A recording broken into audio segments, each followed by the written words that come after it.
Salut tout le monde, aujourd'hui on est parti pour le 1118e épisode de l'After Zappimage. On va débuter avec les résultats de la veille à 13h. Montpellier s'est imposé 2-0 face à Saint-Etienne à 15h. Le multiplex avec notamment un match à rebondissement. C'est la victoire du Racing Club de Lens, 3-2 du côté de Bordeaux. Une victoire acquise dans le temps additionnel à la 94e grâce à un penalty de Florian Sotoka.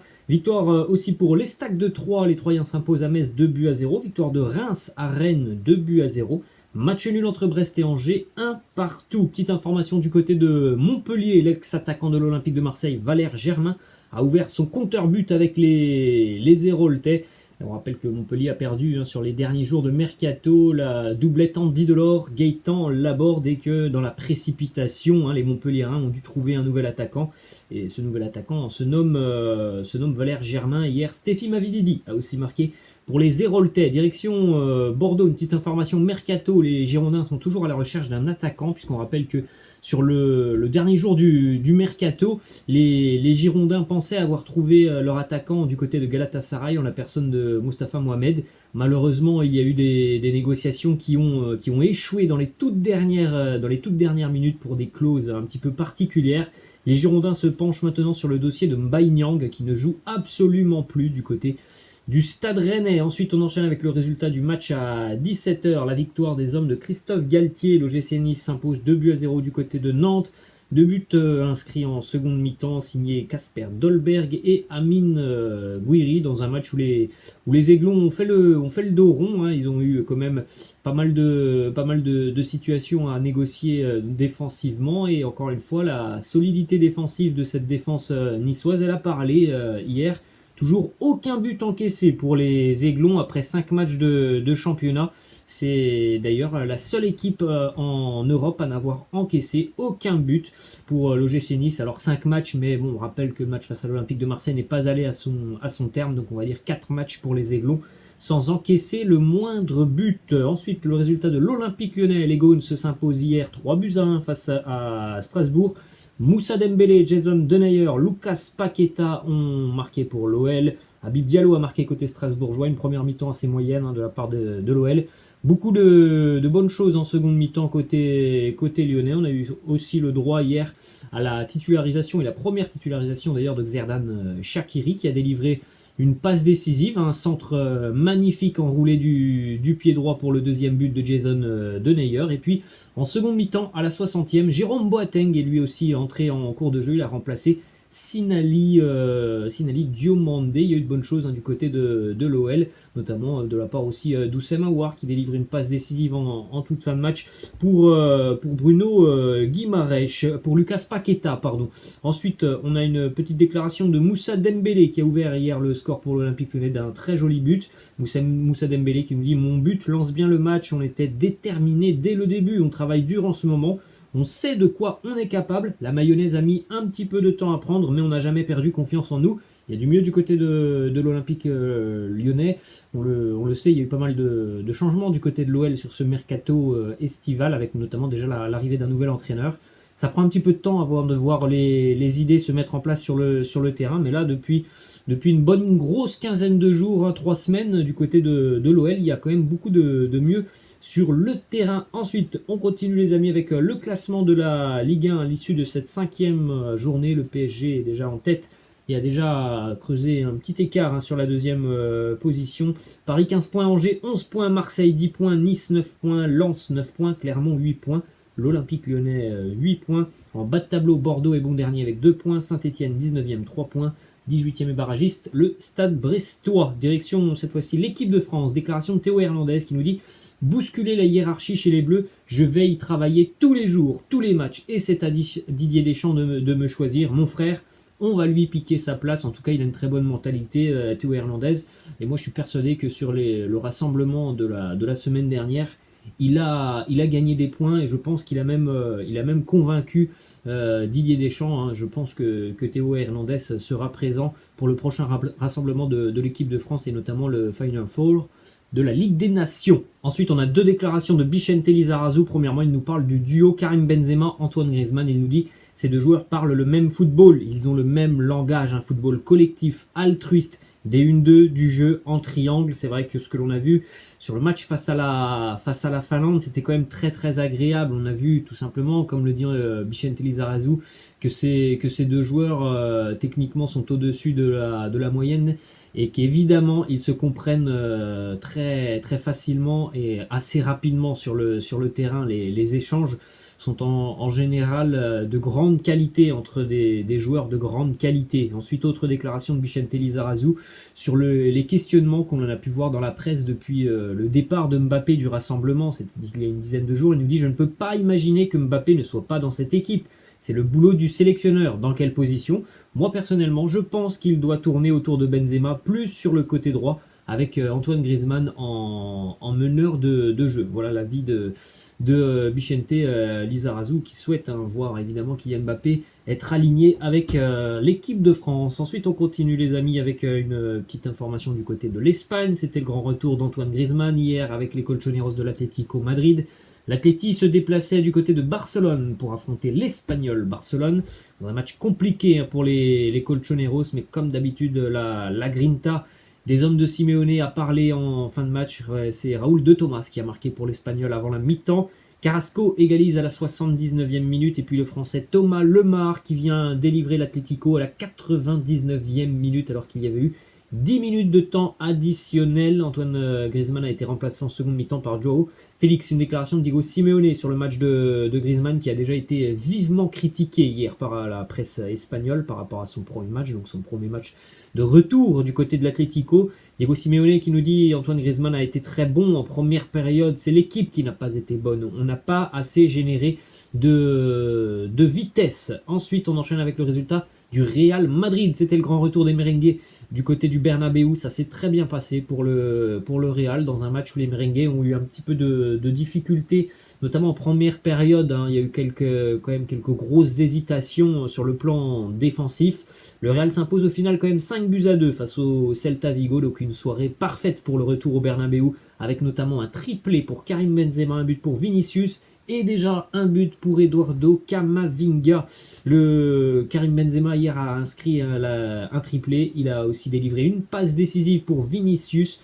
Une nouvelle masterclass pour KB9 qui est évidemment reparti avec le ballon du match. Sincèrement, il y a un penalty pour Karim Benzema hier. Le premier but, il est somptueux. Cette demi-volée un petit peu fouettée, elle est magnifique. Le deuxième but de la tête où il va chercher cette balle en pleine extension. Et il faut vraiment avoir une certaine musculature pour envoyer le ballon comme s'il allait lober le gardien dans le côté opposé du but. Ce sont vraiment des buts de très très grands attaquants que nous a encore montré hier Karim Benzema. Donc sur cette saison de Liga, KB9 on est à 4 matchs pour 5 buts et 4 passes décisives. Des statistiques toujours très impressionnantes pour KB9. Aucun autre joueur n'a été autant décisif dans les 5 grands championnats cette saison. Ensuite, en ce qui concerne Eduardo Camavinga, hier il a pu bénéficier de l'excellent travail de Luka Modric qui s'est faufilé dans la défense du Celta. Le gardien du Celta a repoussé le ballon. Eduardo Camavinga était là au bon endroit pour pousser ce ballon dans le fond des filets. Pardon. Il n'aura fallu donc que 6 minutes à Camavinga pour marquer son premier but avec le Real Madrid. Là aussi, c'était certainement une soirée rêvé pour Camavinga. Une petite image aussi de Vinicius qui s'est montré décisif hier avec ce but. On a vu d'ailleurs un Vinicius très à l'aise devant le but. Je pense qu'il y a encore quelques mois, il se serait certainement précipité dans son geste. Hier, on a bien vu sur ce but, ce petit enroulé devant le gardien, qu'il a attendu, il a attendu tout simplement jusqu'au dernier moment pour prendre sa décision, pour voir si le gardien allait lui donner une indication. Donc on le voit, il a beaucoup travaillé devant le but et ça se voit, il a l'air beaucoup plus calme devant le but pour terminer ses situations. Et d'ailleurs Vinicius a célébré hier son but avec le public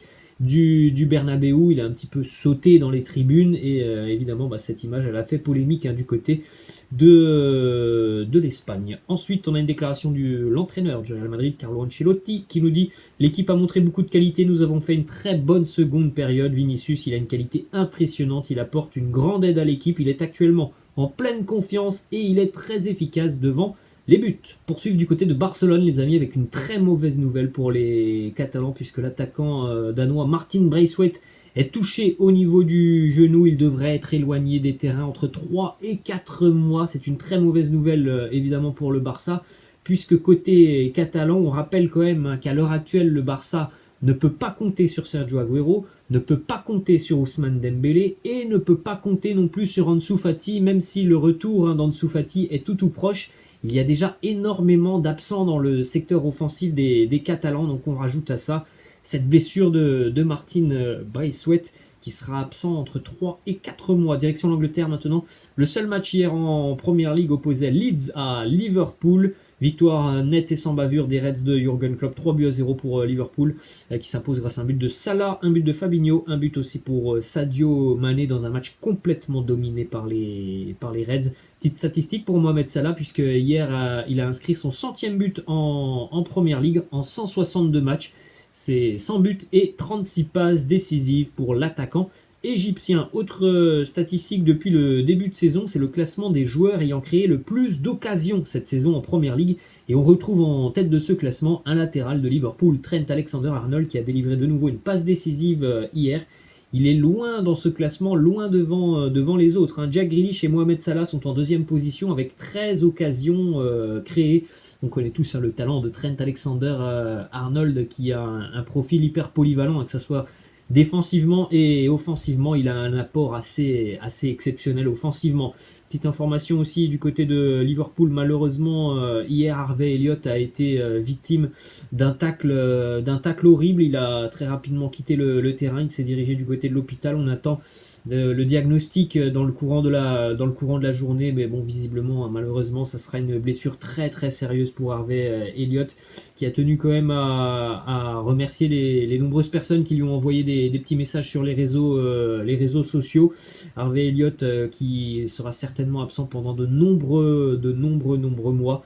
Une petite image aussi très sympa d'Harvey Elliott qui a retrouvé hier à l'hôpital un enfant qui venait de se casser le bras hier après-midi lors d'un match de football. Et donc Harvey Elliott était dans la même chambre que ce jeune enfant. Il en a profité pour lui donner son maillot et aussi ses crampons. Un très beau geste d'Harvey Elliott. Direction Manchester United, maintenant une déclaration de Sir Alex Ferguson sur le retour de Cristiano. Il nous dit: beaucoup de gens ont joué un rôle et j'y ai contribué en sachant que Cristiano voulait vraiment venir ici. C'est excitant pour moi et c'est un soulagement parce que je ne pouvais pas l'imaginer jouer pour Manchester City. Ensuite, déclaration de Ole Gunnar Solskjaer qui nous dit: Ronaldo sent les grands moments et sait se montrer impitoyable. Il est clinique. Il a porté l'équipe et tout le monde autour de nous. On a vu encore une fois un Ronaldo motiver les Red Devils ce samedi. De par ce qu'il fait sur le terrain, mais aussi de par son attitude. Il est là très souvent à haranguer ses coéquipiers, à apporter tout son soutien lorsqu'il y a une petite erreur technique. Et évidemment, ça c'est un point hyper positif dans une équipe. On se dirige du côté de l'Italie maintenant avec quelques résultats hier. La victoire notamment de la Roma de José Mourinho. Le sans faute continue pour les Romains, 3 victoires en 3 matchs. La Roma s'impose 2 buts à 1 face à Sassuolo. But de Brian Cristante, un but pour Stéphane El Shaarawy. Du côté de Sassuolo, c'est Duričić qui a marqué. Il faut saluer aussi quand même la prestation de Sassuolo parce que c'était un match très agréable entre la Roma et Sassuolo. Il y a encore 3 ans, Alessio Dionisi, le nouvel entraîneur de Sassuolo, était en série C. Aujourd'hui, il a obtenu hier le respect de José Mourinho après un football vertical, mais ça ne date pas d'aujourd'hui du côté de Sassuolo. Déjà avec Eusebio Di Francesco, avec Roberto De Zerbi, Sassuolo a toujours eu une manière très sympa de jouer au foot. Ça va très vite vers l'avant, donc on a visiblement fait le bon choix du côté de Sassuolo après le départ de De Zerbi pour le Shakhtar Donetsk. Ensuite, une déclaration de Max Allegri après le début de saison très compliqué de la Juve. Il nous dit: quand tu ne gagnes pas au football, tu dois te taire et tu dois travailler. On a la possibilité dès mardi de bien commencer en Champions League. Du côté de la Salernitana, l'entraîneur de Salerne ne s'attendait pas du tout à recruter Franck Ribéry. Il nous dit: l'arrivée de Ribéry a été une très agréable surprise. Je ne pensais pas que nous pourrions conclure un accord comme celui-ci. C'était très simple de l'intégrer. C'est un gars simple. Ça sera compliqué hein, cette année pour Salerne d'aller chercher le maintien, mais un joueur d'expérience comme Franck Ribéry, évidemment que c'est une énorme plus-value. Hier, la Salernitana a été sévèrement battue du côté de Turin par le Torino sur le score de 4-0. Résultat aussi pour le champion d'Italie, les Interistes, premier couac pour les Interistes, de partout du côté de Gênes face à la Sampdoria, buteur côté Interiste, Di Marco et Lautaro Martinez. Un petit statistique assez sympa aussi sur Nicolo Barella, 3 matchs disputés cette saison en Serie A, déjà 3 passes décisives. Pour rappel, l'année passée, il a été élu meilleur milieu de Serie A. Autre résultat, la victoire des Rossoneri. Milan s'impose 2-0 face à la Lazio grâce à un but de Raphaël Leao. Et Zlatan Ibrahimovic a marqué aussi en seconde mi-temps pour son grand retour. Un match complètement dominé d'ailleurs par les Rossoneri hier. Zlatan entre en jeu à la 60e minute de jeu, à la 67e il marque. On rappelle que le mois prochain il fêtera quand même ses 40 ans, et puis on rappelle aussi quand même que le 19 juin Zlatan venait de subir une opération au niveau du genou. Vous avez cette image sur le côté gauche. 3 mois plus tard, même pas 3 mois plus tard, il était déjà de retour sur les terrains et il a scoré. Comme quoi, c'est assez incroyable ce que nous a fait Zlatan sur les derniers mois avec cette blessure quand même assez sérieuse. Un retour déjà assez rapide et surtout un retour décisif. Ensuite, on a une déclaration de Théo Hernandez qui nous dit « Je suis très heureux ici à Milan depuis le début, c'est incroyable et c'est encore le cas aujourd'hui. L'objectif, c'est de gagner la Serie A. On a une très grande équipe. On va travailler pour cela. » Ensuite, on continue avec une petite info malheureusement dramatique qui s'est passée hier du côté de San Siro. 2 joueurs milanais en la personne de Franck Kessié et de Tiemoué Bakayoko ont malheureusement été victimes de cris racistes de la part de supporters et du parquage de la Lazio de Rome. Ensuite, on enchaîne les amis avec une petite information qui concerne Maurizio Sarri, l'entraîneur de la Lazio, qui a été expulsé hier après la rencontre. Il s'est énervé auprès de l'arbitre, il a été expulsé, alors que dans le même temps, Zlatan Ibrahimovic, lui, était en train de s'embrouiller avec les joueurs de la Lazio. Ça a été assez tendu cette fin de match du côté de San Siro. On poursuit du côté de l'Ajax Amsterdam avec le maillot hommage à Bob Marley. C'est Sébastien Haller d'ailleurs sur cette photo qui porte le maillot. Ensuite, les amis, on a vécu quand même un très très beau week-end de football. Karim Benzema, triplé plus une passe D, Erling Haaland, doublé plus une passe D, doublé pour Cristiano, doublé pour Romelu Lukaku, un doublé aussi pour Dusan Vlahovic. Il y a déjà eu vraiment pas mal de belles choses, notamment pour les attaquants ce week-end. On va terminer les amis avec une petite anecdote qui concerne Ronaldinho, qui a attiré l'attention de la presse brésilienne lorsqu'il était tout jeune. Son équipe s'était imposée sur le score de 23-0. Et c'est Ronaldinho qui avait marqué les 23 buts de son équipe. Voilà les amis, la fin de cet After Zap Image. J'espère que ça vous a plu. N'hésitez pas comme d'habitude à lâcher un petit pouce bleu. Je vous laisse, je vous dis à la prochaine. Ciao.